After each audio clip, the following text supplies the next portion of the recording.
30 novembre 1982. Le compositeur, danseur, chorégraphe, interprète américain Michael Jackson vient de sortir le plus célèbre album qu'il ait jamais sorti.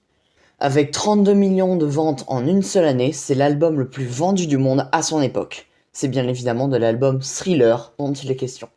L'album se compose en 9 titres, dont les plus connus sont évidemment la chanson éponyme ainsi que la chanson Billie Jean, 2 singles intemporels et mondialement connus encore aujourd'hui.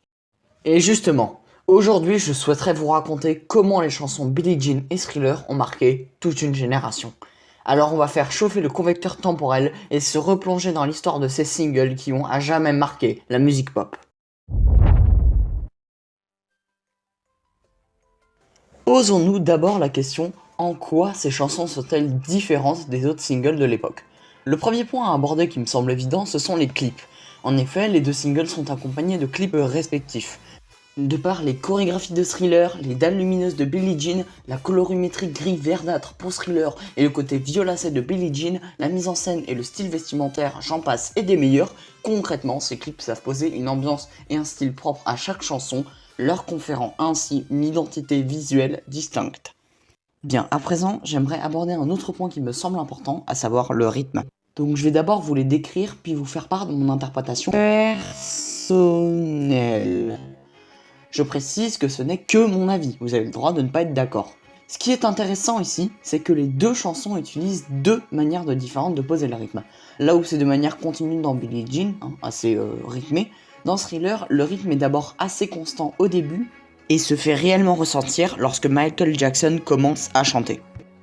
L'idée de vieux films américains aux ambiances un peu détectives colle très bien avec le rythme qui, comme la mise en scène et les plans, nous font toujours nous demander où nous sommes et où est la menace, nous mettant dans une pression constante à l'image du rythme régulier que met en avant Billie Jean.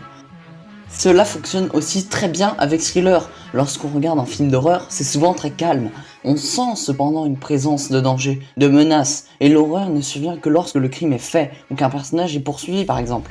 Ce qui colle encore une fois extrêmement bien au rythme de Thriller, d'abord calme, puis terrifiant pour que justement ce contraste calme-terrifiant accentue la peur. En conclusion, ces deux musiques ont révolutionné l'histoire de la pop de par leurs clips et leur rythme.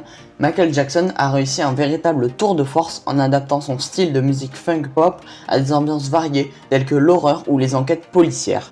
Ces deux musiques, pour leur justesse et leur impact sur la vision et la personnalité visuelle et sonore, méritent amplement leur titre de chanson culte.